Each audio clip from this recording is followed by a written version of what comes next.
Nearly 300 Hawaii residents traveled to Syracuse in upstate New York today to celebrate the canonization of Mother Marianne. KITV4's Pamela Young and photographer Rex Van Arnswald have an exclusive look at the life of Mother Marianne's convent. Aloha from Syracuse. 150 years ago, Marianne Cope embraced a life of poverty, chastity, and obedience, the life of a St. Francis sister.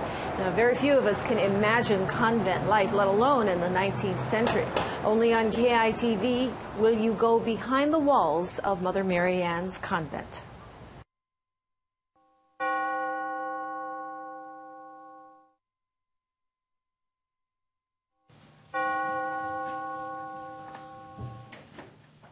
I feel so privileged to be able to walk in the footprints where she was, where she has been.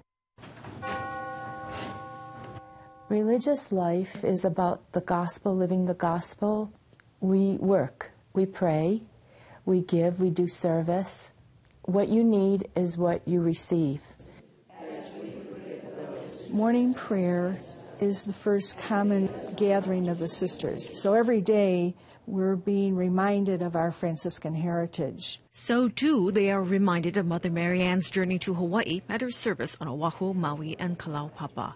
Here at St. Anthony's, her remains rest in a reliquary flanked by kahili, each feather a prayer.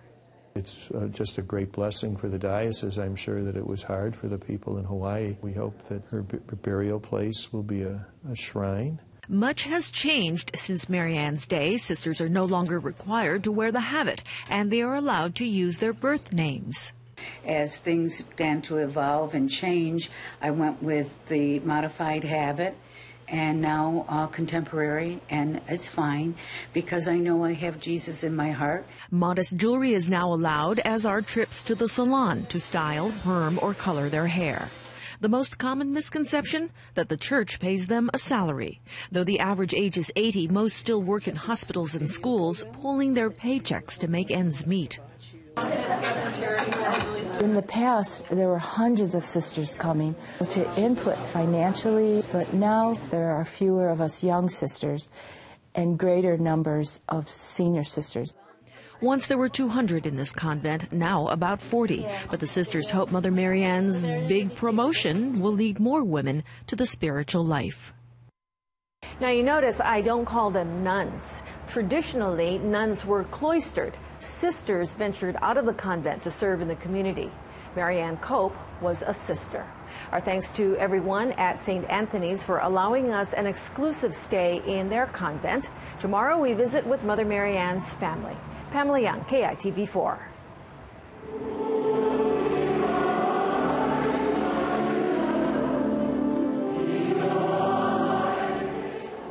This is a look at the majestic Church of the Assumption in Syracuse, New York, where the pilgrimage has joined with New York residents in a special mass to honor Mother Marianne Cope.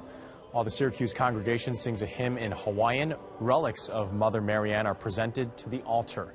Tonight at 10, cameraman Rex Van Arnswald brings you the sights and sounds of today's Mass.